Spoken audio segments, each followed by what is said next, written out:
పిల్లలకి స్నాక్స్ రోజు ఏదో చేస్తూ ఉంటారు కదా, వెజ్ హక్కా నూడిల్స్ కూడా చేయండి, చాలా బాగుంటుంది టేస్ట్. వెజ్ కాబట్టి కొంచెం హెల్తీగా ఉంటుంది కాబట్టి నూడిల్స్ ఇలా ట్రై చేయండి. ముందుగా వెజిటేబుల్స్ అన్నీ పొడవుగా కట్ చేసుకోండి, క్యారెట్, క్యాప్సికమ్, క్యాబేజ్, ఆనియన్స్. తర్వాత కడాయి పెట్టుకొని ఆయిల్ వేసుకొని సన్నంగా కట్ చేసి పెట్టుకున్న వెల్లుల్లి, అల్లం ముక్కలు వేసుకొని ఫ్రై చేయాలి. అవి లైట్గా ఫ్రై అయిన తర్వాత క్యారెట్ ముక్కలు వేసుకోండి, తర్వాత క్యాబేజీ, తర్వాత క్యాప్సికము, అలాగే చిల్లీస్, ఆనియన్స్ పొడవుగా కట్ చేసి పెట్టుకున్నవన్నీ వెజిటేబుల్స్ అన్నీ వేసేయాలి.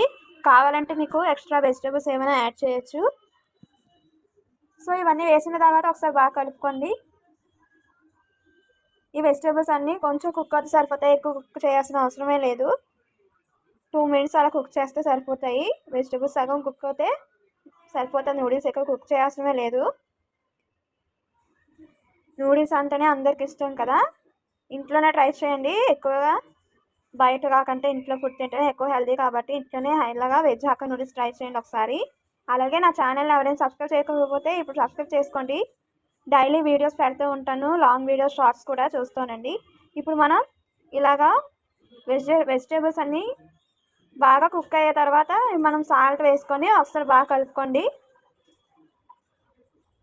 ఇలా కలుపుకున్న తర్వాత 1 స్పూన్ రెడ్ చిల్లీ సాస్, అలాగే 1 స్పూన్ సోయా సాస్, అలాగే 1 స్పూన్ వెనిగర్ వేసుకోండి.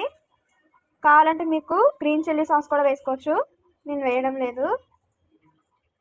సో ఇలా వేసుకున్న సాసెస్ అన్నీ ఒకసారి బాగా కలుపుకోండి, వెజిటేబుల్స్ అన్నీ సాసెస్ అన్ని వెజిటేబుల్స్ పట్టినట్టు. ఇలా కలుపుకున్న తర్వాత మనకి నూడిల్స్ ప్యాకెట్లోనే మసాలా వేస్తారు, వెజ్ మసాలా.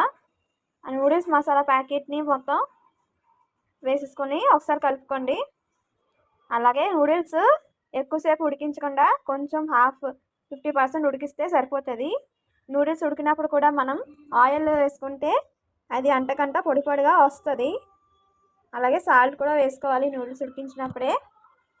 ఇప్పుడు నూడిల్స్ ఉడికించుకున్నాం కదా, ఆ నూడిల్స్ని ఈ వెజిటేబుల్స్ దాంట్లో వేసుకొని కొంచెం మెల్లగా టాస్ చేసుకుంటే వెజ్ హక్కా నూడిల్స్ రెడీ అయిపోయింది. యమ్మీ యమ్మీ టేస్టీ నూడిల్స్ అంటే అందరికీ చాలా ఇష్టం కదా, మీరు కూడా ఇంట్లో ఒకసారి ట్రై చేయండి ఇలా వెజ్ హక్కా నూడిల్స్. చాలా బాగుంటుంది టేస్ట్. ఇంట్లోనే చేసుకుంటే హెల్త్ ఇంపార్టెంట్ కాబట్టి హెల్తీగా ఇలా రెసిపీస్ చేస్తూ ఉంటాను. Please subscribe to my channel. Like చేయండి, షేర్ చేయండి.